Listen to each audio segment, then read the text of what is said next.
Follow the money. That's what I always say. You always follow the money. Yeah. This is Follow the Money with Mitch Moss and Paulie Howard on VSiN. Here we go. Welcome in. It is Follow the Money on VSiN, the sports betting network. Mitch Moss along with Mike Somich today in studio. Today and the entire weekend. We have a 3-hour banger lined up for you today. Plenty on Major League Baseball. Monday's trading deadline in that sport looming. The rumors will not stop around Tigers starting pitcher Tarik Skubal. Plenty on the NFL today. Great guests. We'll hit most wins in August with Chris Belm, friend of the show, who dives into the numbers big time coming up in 30 minutes. Charger preview today. Chris Bennett from here at Circa. And Lou Finocchiaro with his best bet in the NFL coming up at 6:30 Eastern time. How are you, Mike? I'm doing good. It feels real, doesn't it? It feels like football is officially like coming / here. Every chance we get now, we get to talk about the NFL. We've got all these different players. We're already reporting to camp. I am loving this time of year because the excitement just starts to build. I'm here to sign up for Survivor, right? You're doing that this weekend? I'm doing it this weekend. So it's all happening, man. I'm excited. Yeah, I mean, August is tomorrow, obviously. The World Cup consumed our entire summer up until great. It was fantastic, right? But now that that's in the rear view, and I saw Brad Powers tweet this out last night, professional bettor, college football. He'll come on the show during the season.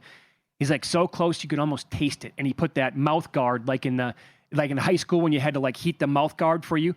And that has like 1,400 retweets or something like that. Like people are just like, let's go, baby. It's here. I got to say, the World Cup was like the best possible appetizer for sports because we got this month and a half of the summer where we generally don't have these big time events. It gets filled up. I will say it's put me behind on my college football prep. I'm right there with you. Can't wait for the guide to come out Monday so I can consume it. So excited to have that college football guide out as well. But I mean, look, we got ESPN over here. It's all football. Can't wait to get this season going. Yeah, what's next summer going to be like compared to this year with no World Cup and then with this lockout looming for Major League Baseball that could take? And that to me is, if I'm close this year, the Brewers would be an example. The Rays would be an example.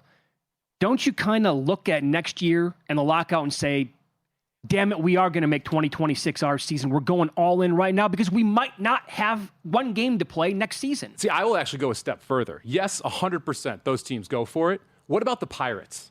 What about teams that have, I'll say, edge cases that they could make the World Series if the pitching lines up correctly? And you know you're going to have a floor in the upcoming seasons from a salary cap perspective. Yeah. You've got to spend some money. Why not go out and spend that money this season to prep yourself for what's going to come for the collective bargaining? I would say that any team, like the Twins now are all of a sudden, they went from earlier this week being absolute dead set on selling their players, right? Jeffers, Joe Ryan, others. They won a couple of games in miraculous fashion, walk-offs. They're like, we're not going to sell, we're going to buy. Because we're right there. I think almost every team, but that also creates a market in which now you have, 20 buyers maybe? And how many teams are truly going to be sellers? Like, that's going to be how the dominoes are going to have to fall. And also it comes into, if the Brewers, we're going to hear a tremendous soundbite that pains me a little bit from Buster Olney coming up. If the Brewers want Skubal and make it their year, they're going to have to go above and beyond, evidently, to make it happen. Yeah, I mean, the Skubal market obviously heating up, and and this goes into what Buster Olney said, but the little dirty secret of Major League Baseball is the best farm system in baseball is, oh, by the way, the Dodgers. Which is crazy. Also not a bad team right now on the field. They're okay. So it creates a situation where, the Dodgers could almost just block other teams from getting him more than anything else. Like, we don't need him, but man, we'd really prefer the Braves, the the Brewers, the Cubs, the Rays, the Yankees. We prefer they don't get him. So why don't we just go out and make it happen? That is, in fact, the narrative that I've heard from reporters today, is that it might be a move just to block every other team because the Dodgers can absolutely do it. Scary. This is crazy. This is Buster Olney talking about this situation with the Dodgers earlier today. If the Tigers decide they're trading Tarik Skubal, and as you and I are talking right now, that is, the hard message, the white smoke has not come out from the Tigers organization yet to the industry. But if they decide to trade for him, the Dodgers want him, the Dodgers are going to get him. They can act with more flexibility. And then one official say to me that they are hell-bent on going back to back to back this year in winning championships, especially with the uncertainty of what the financial model is going to be going forward. It's crazy. If they want him, they will get him. I mean, you would assume they're going to want him, right? I would think. Why would you not want him if you Sure. have the flexibility? You put it out, you've laid it out well. We're probably going to have a shortened season or possibly no season next year. Yeah. Why not go and use some of these young assets you're going to have one last year of and go out and find a way? Now, the Dodgers, I think, are in an interesting position because a lot of the new rules are going to be centered around how do we stop the Dodgers from doing what they're doing. So you don't necessarily know long-term how it's going to affect them from a salary cap, from a roster perspective, what moves they're going to have to make when baseball does reconvene at whatever time that is. But you know what? That's all in the future. I'm all about the now from the Dodgers. You have to be. Yeah, and like you said there, the tail end of that soundbite is they are hell-bent on going back to back to back, and I don't blame them. Right? They were set up for this window to dominate this sport, and they have done that the last couple of years, and that could be a thing. I mean, we'll be talking about any team that three-peats forever, and if they could do that, then obviously who knows what would be beyond that year. And I don't know if we're going to get baseball next year, but the following season, they're going to be set up to keep winning. Ohtani's only 32 years old. Everybody else on that team, for the most part, and they'll continue to make moves. You are very well-versed in Kelce.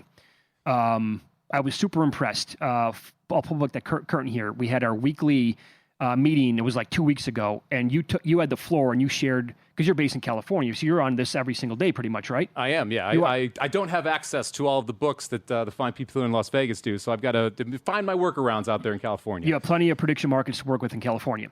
So what does this mean overall that yesterday in this market for Tarik Skubal's next team, and the fine print here is by August 5th, 2026.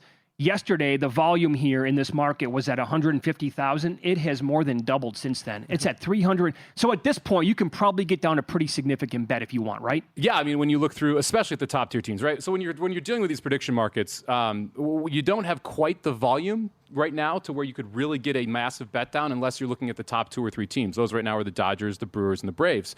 Those 3 you can get quite a bit down. I think the fact that you're seeing this money heat up is just kind of everyone piggybacking off what we're hearing is that Skubal most likely is going to move. And if he does move, it's really consolidated into one of 3 teams. And so you're seeing some of that action really bubble up to the forefront. Now, the interesting part is what if he doesn't? The Tigers would then pay out if he's still on the squad there on August 5th. So we'll see what happens here. But it is one of those very, very interesting markets where it's a unique way that you can play it that's not necessarily offered in traditional books. Would you take a little Detroit at 6%? No, you're pretty convinced that he's going to be gone. I would rather be betting a couple no's and trying to create a little bit of value that way versus betting a bunch of yeses. Because to me, it's like if he goes, it's probably going to beat the Dodgers. And I'd rather go and look at like some of these teams, like the Braves, who don't have a great farm system, would have to pay through the nose. I'm not sure really willing to do that. How about this? The Braves, I'm glad you brought them up. They're up 14%. That seems high. To 17% today. Yeah. The Brewers were high 20s this week. And by the way, the Dodgers got as high as 47 earlier in the week. They dipped down to 36 earlier today, now 42%. Dustin and I brought that up yesterday, buying the no on some of these teams. Yeah, I mean, you can try and essentially say, hey, I'm going to combine multiple no's to spend 80 cents. And then if he goes anywhere except for one of the teams I selected, I capture the other 20 cents of value, right? And so that's a way that you can kind of use some of these, especially in these situations where you're looking at next team, things like that, where the market is pretty well versed and you don't have the ability to buy no at books. For those who want to know more about Kelce, but that is one of the keys. I'm glad you brought that up. So because they have almost every single team listed, like if you want to take a flyer on a team like Philadelphia, for example, there's not going to be a lot of volume on Philadelphia. So you're not, even though the contract says right now, yes, is at 3 cents, you're not going to get down much money at all. No, I mean, you look at it, it's like $50, $40. So yeah. So and then if you do want to get more than that, you have to go up multiple cents. So if you want $250 on it, you'd have to go to 5 cents, not 3 cents.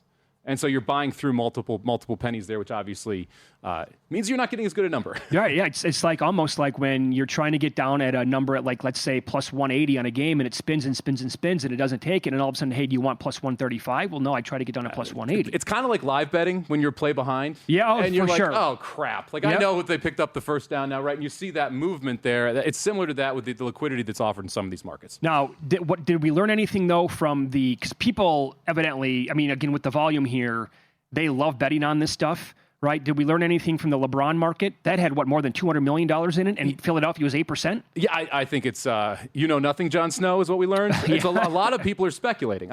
Some people want to say, well, when you look at these prediction markets, that tells you exactly where someone's going to go. It tells you where someone's going to go in a moment of time, right? And rarely are you going to see I'm going to say insider wagering until like 25 minutes before the actual announcement comes. So when you're days out, I don't consider that sharp money. I consider it people who are trying to play a specific idea, position, thought, not someone who is in the know. Or like the latest report that came out. Exactly. Whatever it might That's be. going to move it, right? Like Sure. Buster Olney, I'm sure, moved this number when he said if the Dodgers want him, they can go get him. Because I'm looking right now, it was 37% today at 10:03 a.m. And so he said that, and then it's been up to 40+% ever since. So people are buying the news, right? Yeah. They're not buying actual inside information that Correct. means he's going there. Correct. And the other part of this is if someone knew something, 47% would be a bargain. This would be like 85%, right? You're well going to see a said. massive Yep, spike. Yep. By the way, another thing that we kicked around yesterday, and I can't wait to get into this with Chris Bennett, who is in charge of all the baseball numbers and the sportsbook here at Circa coming up at 6 o'clock Eastern time. What would you make? Let's say that, well, first of all, if it's Brewers, Dodgers, NLCS, game one is in LA, Yamamoto versus The Miz. What do you make that number? Probably Dodgers minus 145-ish. Dustin said minus 120. That's low. They'll take money. I thought minus 140 on the Dodgers because I don't think you can make The Miz more than like plus 120 in that neighborhood against anybody. Yeah, I mean, we don't know. I'm anti-Miz as much as more than other people, just because we haven't seen the longevity from him yet. That's fair. So I'm interested to see how he does when he gets to 30 starts. Okay, totally. Yeah, 100%. That makes sense. No question. Up next, the NFL. Hype season has already started with NFL training camps. Can't get enough of it, right? The goal of this star running back is to win the rushing title this year. I think he's from your favorite team as well. There's one major problem with this. I'll tell you what it is coming up on Follow the Money. It's VSiN, the Sports Betting Network.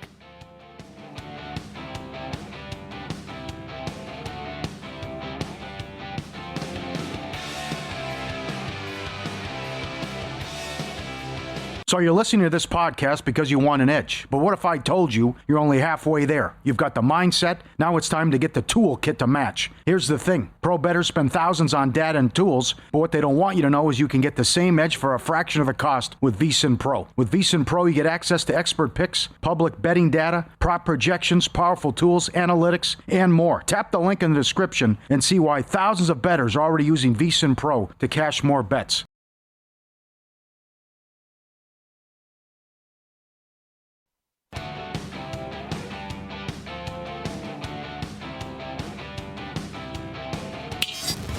This is Follow the Money on VSiN. I think we all have some like random teams that we root for. It happened probably in our childhood. Mine, I have an older brother who loved college basketball, and he loved the 80s Kentucky Wildcats. So whatever my older brothers loved, it trickled down to me. Okay. So I've been like a big-time Kentucky Wildcats college basketball fan since like Pitino took over. It's really weird and random, right? I loved the Detroit Lions for one reason when I was younger. Living in Wisconsin with a division rival in my home state. Barry Sanders? My favorite athlete of all time. So I will always like have something in my brain, or my heart, I should say, for the Lions, where if they won the Super Bowl, I'd be super happy for them. I love that you're so positive with these. So I am a Miami Dolphins fan. Okay. I am a Miami Hurricane fan. And it's because my father is a diehard Buffalo Bills and Syracuse Orangemen fan. So I chose chaos in my household. That's dynamite. I became the fan of the arch Opposite. nemesis Wow. of my dad, so that we had twice a year. You know, he's in his Bills jersey. I'm in my Dolphins jersey. We're going to a sports bar together. I'm like 8, and I'm just screaming on the top of my lungs for Dan Marino, and he's yelling for Jim Kelly. It's a different way to make a memory. That's amazing. So you just decided this on your own as a 7, 8-year-old kid. It tells you a lot about my psyche, doesn't it? All right, so you're not going to be optimistic about this year's team, I'm guessing, in any way, shape, or form, right? I'm going to be realistic about this team. No. Okay, let me run this by you. Achane, who is a phenomenal running back, in a perfect world on a better team, I think like his ceiling is Offensive Player of the Year. Yeah. Right? He's that good. Yes. Because he's going to catch 75 balls.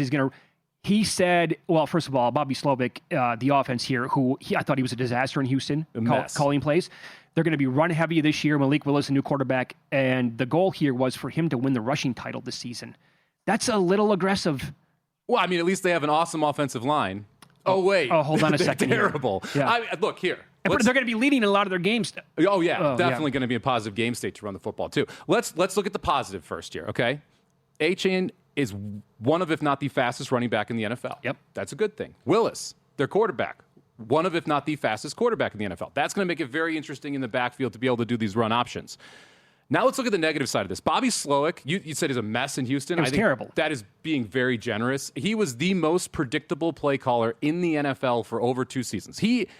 I would argue, severely hindered his quarterback's ability to be able to throw in positive states. You want to be throwing on first down, sprinkling in play action. You want to keep the defense guessing. His run rate on first down was wildly more than the rest of the NFL. If the Dolphins line up and try and run the football on first down and second down and put themselves in passing situations on third down, specifically early in the game, they're going to be down 14 points in every single one of these football games. And all of a sudden, I love the idea of trying to just run it into the ground, shorten the game.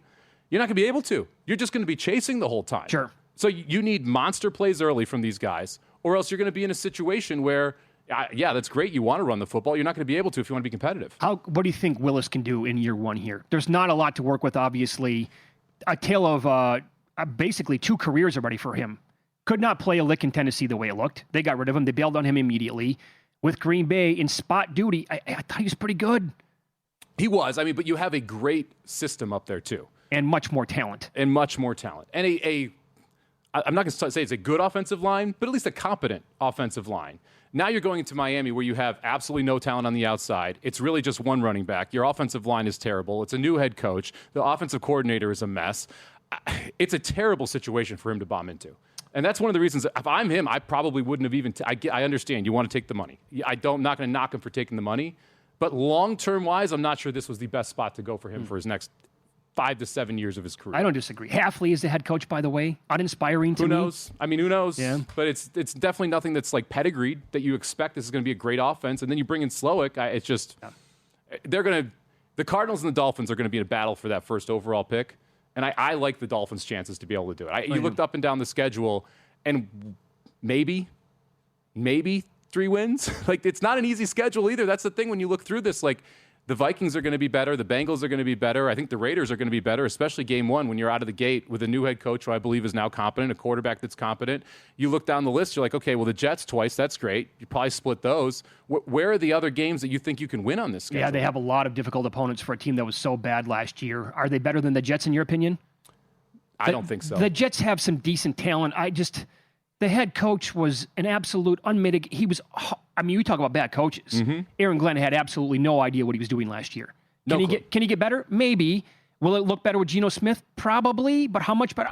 Not much. Not much. And it's like maybe they split, right? Maybe they split. It's one of those. It's an interesting division because when you're looking at the over-unders, to me, it's just you take Dolphins, Jets under, you take the Bills, the Raiders over, or Bills and Patriots over, and you call it a day. Okay. Are you high on the Bengals this year? A lot of people here at the network and the Pro Football Betting Guide are.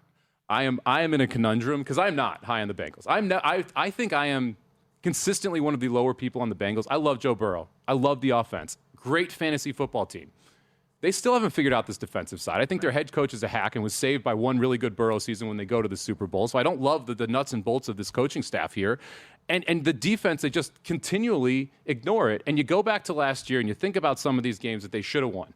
They're up 2 scores on the Jets in the fourth quarter. How do you possibly lose that football game? It's because your defense cannot stop a nosebleed. What did they do to address that this year? They did a couple of things, but it wasn't like earth-shattering. No, it's not enough where you like, if the Bengals D needs a stop against the Jags, against the Bucks, against the Falcons, against the Commanders, are they going to get it? Probably not. It seems pretty unlikely.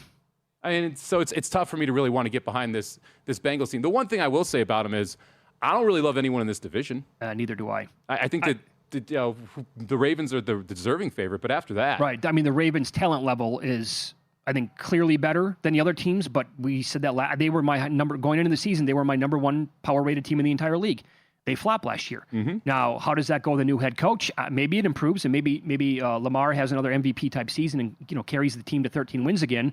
But I'm with you on the defense overall for the Bengals. The problem is their schedule is so shifted towards Burrow and Jamar Chase setting records this year, honestly. And then because they played so many bad defenses in the passing game from a year ago. And here's the thing, if it does flop again this year, I would be looking at Zach Taylor first coach fired numbers. Like if they get off to now they get the Buccaneers and the Texans out of the gates. That is not easy. Nope. And this has been the MO for the team now for several years running, where the first 2 or 3 weeks of the year, it's been a bad start for them. If it happens again, I know it's this organization who they don't like to fire people, but they'd have to look somewhere else, I think. The seat's going to be real hot if they lose to the Steelers.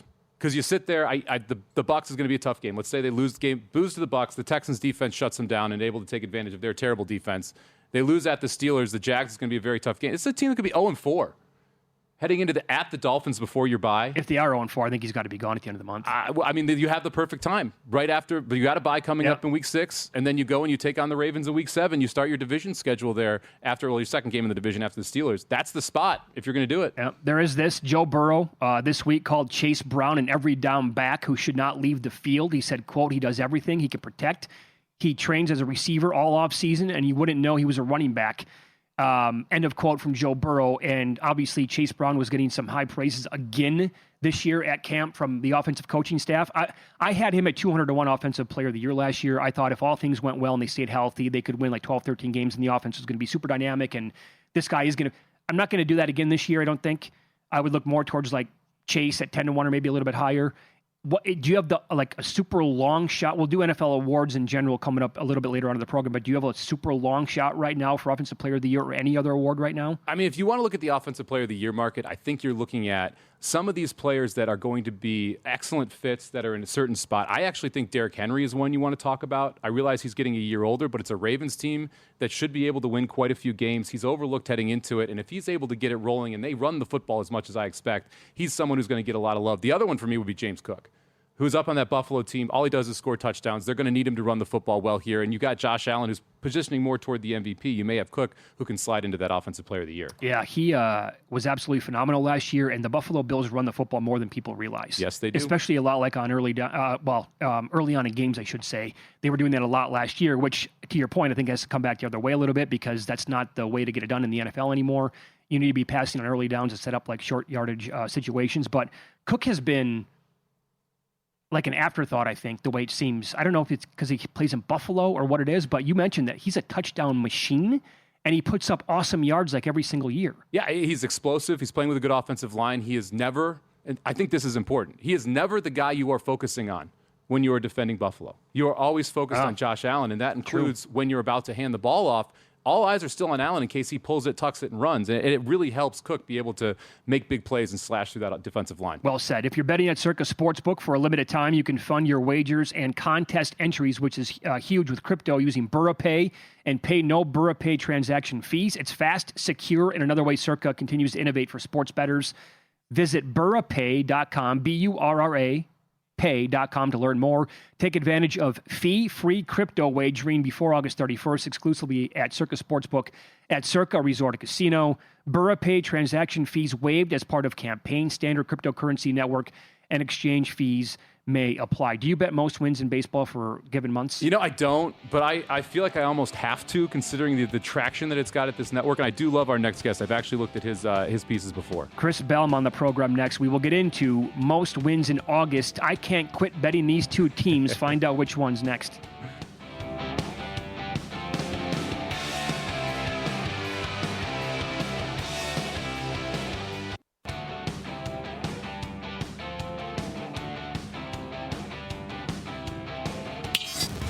This is Follow the Money on VSiN. Coming up in 15 minutes, it is a huge weekend in Mike's world. He's going to give out some best bets with analysis at that time. Right now, we go out to the Progressive guest line. Friend of the show, sports bettor Chris Bellm joins the program now, as he does before the beginning of every month in Major League Baseball, to talk about most wins in that upcoming month. Hey, Chris, good to see you the other day out here, by the way, in Las Vegas. How are you, man? I'm doing good. Yeah, thanks for having me back on. And had my buffer day yesterday. I'm fully recovered from my time out in Vegas this week. No tickets last month on the Red Sox, huh? Man, it did not. Hats off to Gil, grabbing them at 80-1. But another longer shot that we've seen. That's 4 straight months where we've seen 20-1 or higher cash this market. So that number was all over the place. 80-1 open. I think it closed as low as like 10-1 at Caesars. So hats off to him. It is not often you can get a rocking chair 80-1 winner. Gil, think about that. I mean, in a market that's been around now, I think since like 2023, almost every single month has been sweaty down to the wire. Yep. Gil has an 80-1 shot, and he never had to sweat it. It's over the last week. It's just over. 20-4 on the month, absolutely phenomenal from the Red Sox. Brewers second there, 15-10. And you do a great job, Chris. You put this out every month on Twitter. Mm-hmm. You've got everything up where it specifically lays out, okay, how many games are each of these teams playing? Who's the favorite? What are the prices in different markets? First thing that jumped out to me, the Dodgers, your favorite. 27 games. Playing the least games in August. How do you bet the Dodgers as a favorite here? It's good. They're number one in the model again. They dripped off the number one spot last month for the first time, which I wasn't even expecting to see. But yeah, they're back slotted number one again. And it's crazy looking back at the history of August. We've seen longer shots cash so far this year. However, if history says anything in the month of August, last year we saw the Brewers do it. In 2024, we saw the Brewers and Dodgers split that market. 2023, it was the Dodgers in August. 2022 was the Dodgers in August. I even went a step further. 2021, the Dodgers tied that market. 2020, the Dodgers tied that market again. So Dodgers love to get hot in the month of August, and then the Brewers the last couple of years as well. So maybe it's not a longer shot this particular month, but we'll see if that changes from what we've seen so far this year. I doubt this is baked into it at all. I mean, their power rating is obviously what it is, but they're the leaders to get Skubal. Mm-hmm. Could that be a reason why? I think that's a great question, Chris. How do you factor in the trade deadline, which is happening smack dab in the middle of this month? You're expecting players to move. Peralta off the Mets. You may get Skubal to the Dodgers, to somebody else. Does that factor into your predictions at all, or you just say, hey, I'll let the chips fall where they may on that front? It has to be in your head, and that's why for this particular month, I'm going against the grain of what we've seen so far this year. I want to look more at the top of the board. Spoiler alert, I'm not going with the Dodgers.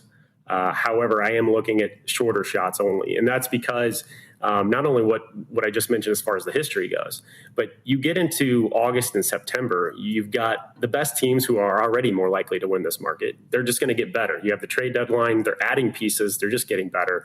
And you've got the worst teams that are sellers. They're getting worse. So you factor that in. I really want to stick to some of these shorter shots. Maybe it's not as sexy as some of these longer shots that we've seen cash every month, but I could not find value down the board the last few days on this market. Yeah, I think that this month is a tricky one as well to come up with a bunch of teams that you like down the board, because if you do, like I'll give you an example.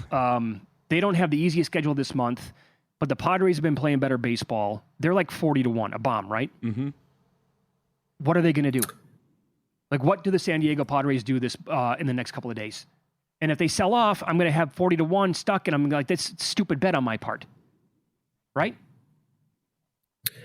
I mean, that's the parlay you're playing, right? You're playing, not only do they have to play well, they probably have to play well and not sell their pieces. And hopefully add pieces, Mason Miller, potentially out there. I think that's the scary part of this. I get it from a schedule perspective that you might be interested in them. And maybe if you're a little scared of what that deadline, what's coming at the deadline, maybe play half the bet or something along those lines where you don't have too much FOMO if the Padres happen to get it this month. Yeah, it's interesting because you look at the 80-1 shots this month. We're talking about the New York Mets. We're talking about the Kansas City Royals, the San Francisco Giants. Not teams I'm looking to back, and definitely not teams that are anywhere near the talent level of the Red Sox, even when the Red Sox were struggling. All right, so let's talk top of the board. We are going to look at some of these teams that were sitting at a little bit lower odds this month, specifically because of everything that's going on and the advantages that they have according to your model. Who is one of your favorite bets here for the month of August? All right. I have two. So I'm going to start off with my second favorite one, and that's the Milwaukee Brewers. You can get them at 10-1 at Circa, 8-1 at Caesars. They have 29 games, and that's tied for the most. There's 5 teams that have 29 games this month. I don't have to speak too long about how good the Brewers are. They've been great every single month.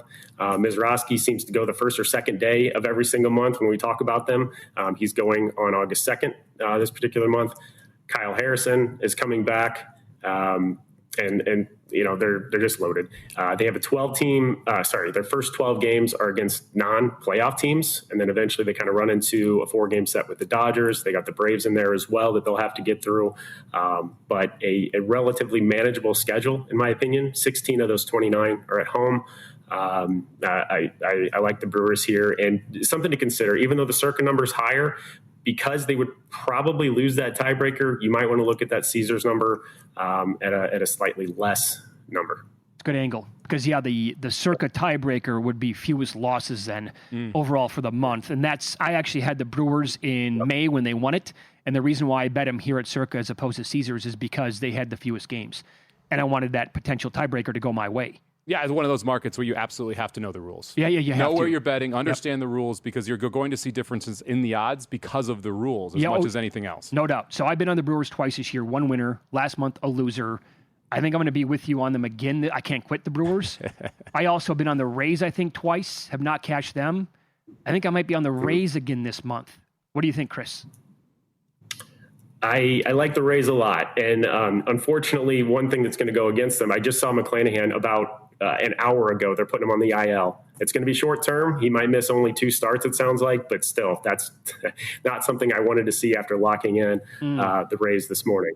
And all quotes last night and this morning, I was expecting they're not concerned. It was precautionary, but he is going on the IL. I just saw before joining the show. Okay, yeah, that's however, bad news. It is. But there's still a great case to be made.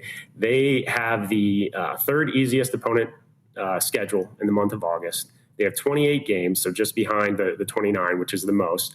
I like some of the recency numbers as well. When you look at some of these teams going into the next month, they've been playing well. They're tied for second in most wins in July. It happens to be 5 behind the Red Sox, but still tied for second there.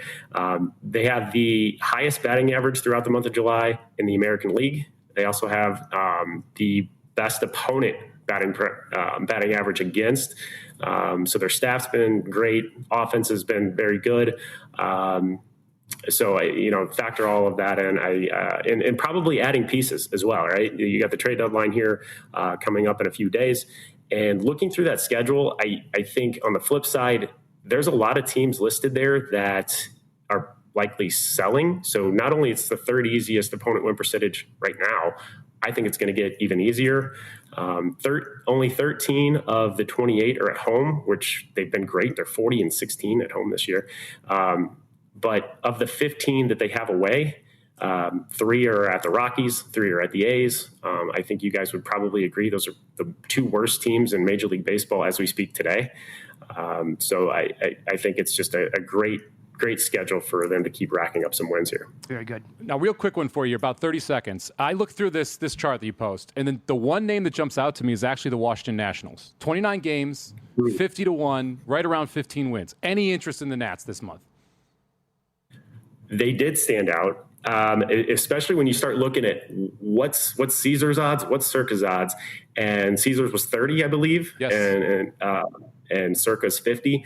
I don't trust that pitching staff enough. I don't know what they're going to do at the deadline. I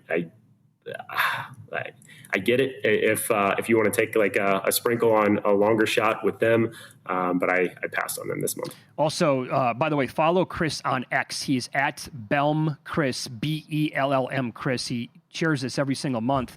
Getting ready. The team with the easiest schedule this month is Texas, based on opponents' win percentage. But you're not betting them. That's the first team that you wanted to bet, but you can't, right? Because the odds are too low.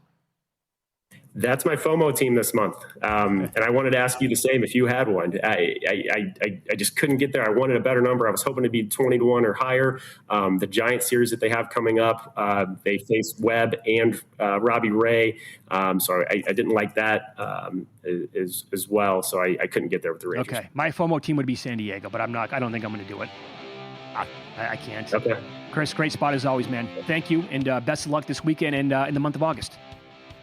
All right. Appreciate it, guys. Thanks. There you go. Chris Bellm on the Progressive Guest Line. Up next, huge weekend in Mike's World. He'll dish out some best bets with astute analysis next here on VSiN.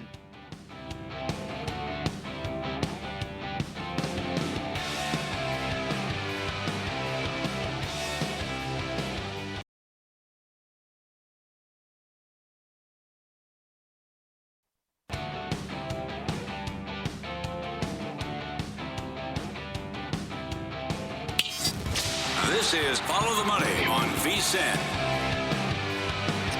I saw the news today that CBS decided to put Tony Romo on leave after his unfortunate incident in the state of Wisconsin. Pulled over, a couple of cocktails in him. Body cam footage came out, obviously. My brain's a little bit warped at this point. I'm like, how can we make this into a betting topic?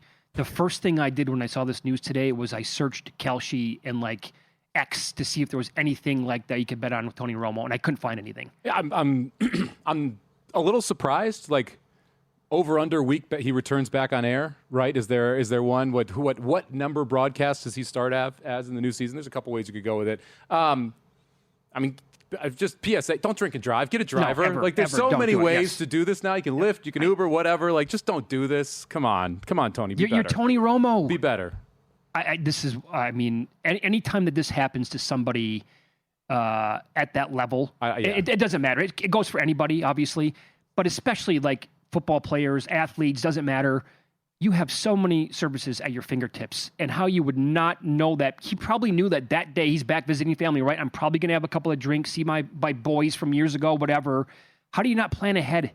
It's impossible, Mike. Well, I think we all have the thought, it's never going to happen to me, right? And that's why you get behind the wheel in those situations. And I'm good to go. Guess what? Yep. It can happen to you. Yeah. Let's just. It's not just the services. They also have the means.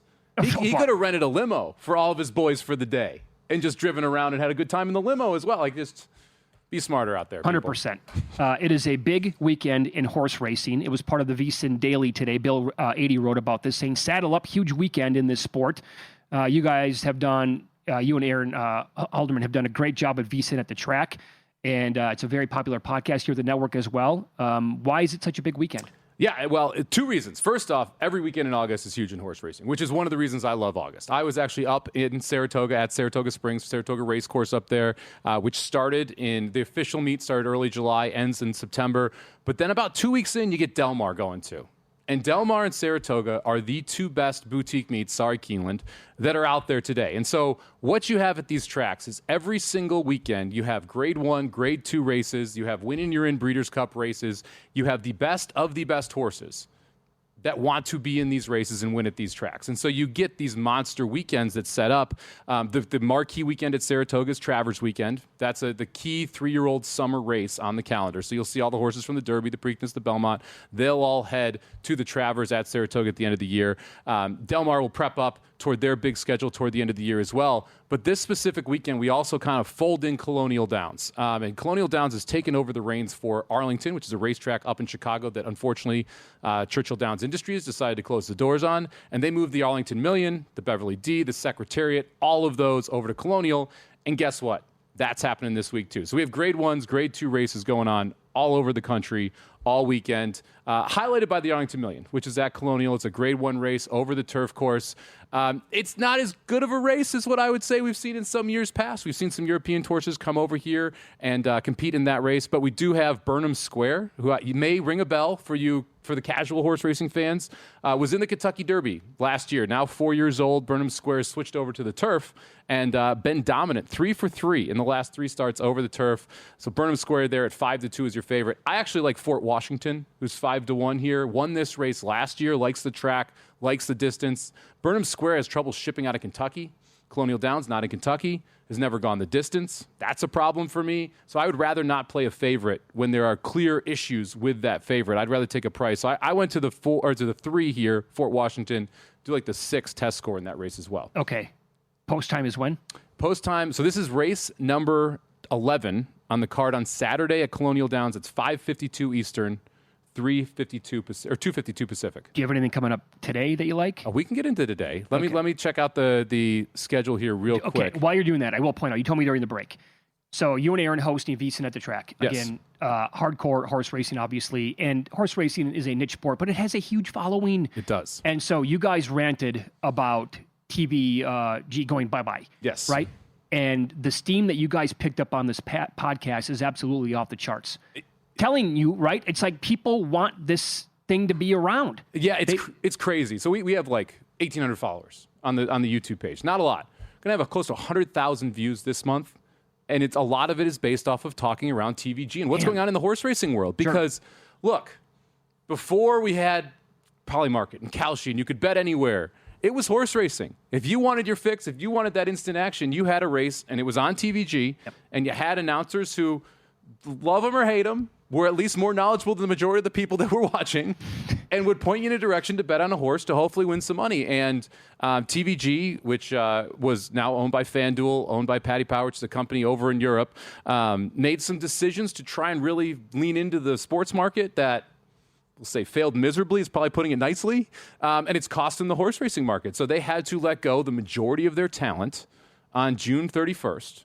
So you don't have people talking about the race. You literally have music in between these races, and then they'll throw the race up there, and they'll have the announcer call the race, and then they'll cut to music and just go to the next closest race to post, which is... That's all it is. That's all it is the entire time. Now, they have contracts with Keeneland, Del Mar, and the Breeders' Cup. So they'll have some coverage at those three tracks through basically November, which is when the Breeders' Cup is. After that, just straight music for the rest of TVG's existence, apparently. Is that right? Yeah. Oh, it's atrocious. Man, it's a kick to the stomach, man. It's so brutal because... we had Dave Weaver on the show, and he's been on TVG forever. Like, literally, I think he was one of the original people back in the early 2000s, and he talked about how you go to the racetrack, there are so many people that got into racing because of TVG, that got interested in the sport because of TVG. And like, again, some people love them or hate the talent. They helped build the business. Without question. They helped build the sport. And when I got into it, there were 3 full-time horse racing channels. There's going to be 0 with analysts now. That's just an absolute killer, man. It's brutal. So that's, oh boy. So your point about, and TVG came around when? 2001, 2002. And so it's going to be on TV. People are going to watch. They're going to become fans of it, right? And then bet, obviously. My analogy would be, why did I know so many friends when I was growing up in the 80s who were Cubs fans or Braves fans? Well, simple, because their games were on TV every single day. Mm-hmm. I didn't know random San Francisco Giants fans or random Texas Rangers fans. I knew Cubs fans and Braves fans because their games were on TV every single day. Same thing with what TVG has offered for a generation then. Exactly. And they take you to the track. They have people on site at Saratoga when they had access to Saratoga. And the rights question is a whole other issue in horse racing. But they have people on track at Del Mar, Santa Anita, all over the country, so they can throw it around, show you what the weather's like, have people talking to trainers, jockeys, everybody involved. And look, there are some changes that are happening to the positive. So Fox Sports came out and announced that they're going to add Del Mar to their schedule next year. But Del Mar doesn't need the coverage, right? Yeah. Charlestown needs the coverage, right? Even Gulfstream Park and Santa Anita, they need the coverage. People are going to bet Del Mar. They'll bet Saratoga. They'll bet Keeneland. It's these lower level tracks that are just going to get forgotten. Well, you're going to see the handle plummet. But what's your best guess, though? There will be another network created, I'm guessing, sooner than... You don't think so? So I don't think so. So like, if you want to peel back the business of this, TVG is the only ADW, which is an advanced depositing wagering site, that doesn't own a racetrack. Every other one is owned by a racetrack. So you've got CDI, which is Churchill Downs. You've got NYRA, which is Saratoga, Belmont. You've got Stronach Group, which is all of the tracks like Gulfstream Park, Santa Anita. They're really incentivized to push their own ADW and to show those tracks. TVG, not owning a racetrack, was able to be in multiple locations and say, okay, we'll go here, we'll go there, and we're just going to kind of push them all evenly unless you want to incentivize us not to. The idea that CDI would launch a racing site, a racing channel, right? And CDI, largest entity in horse racing, and then say, but we'll go to Saratoga and we'll put NYRA on as our feature track. 0% chance. Not happening. 0% chance. And that's where you've got, because all these are publicly traded companies, you've got people that need to play nice with each other that are more incentivized to have a good quarter than to make sure the business is around in 10 years. And that sucks. Is the sport going to die? If it doesn't become privatized, I think it is. Yes, I think we're on the road to boxing. Where you're going to have these big events, and that's it. Yeah, I think that at this, like, it's going to be harder and harder for small tracks to be successful. You're going to keep the Triple Crown, you'll keep the Breeders' Cup, but you're just not going to have the same lifeblood of the sport day in and day out. Crushing. The sports calendar never stops, and the Sharp Plays covers it all. They've been winning for 15 straight years, all of it documented, logs posted publicly at sharpplays.com. That kind of transparency is rare in the industry, and when the Sharp Plays moves, the sportsbooks take notice. Advanced AI, trusted insider intel. They find the value before the numbers shift. Respected, watched, feared. Start winning with them at sharpplays.com. Did you find anything for a race coming up here today? I got sidetracked. I got so passionate. We'll talk about Saratoga race number 9, which is coming up in 53 minutes. So we can catch that one. We'll do that next hour. Okay, very good. He's Mike Somich, Mitch Moss here. Follow the money on VSiN, the Sports Betting Network, live in Las Vegas from the Circa Resort and Casino. We're going to get into the National Football League coming up next. A team that I think we're both kind of on the same page with in the National Football League. The range of outcomes here could go several different ways. And Mike is also very fired up about them. Catch it coming up next year on VSiN.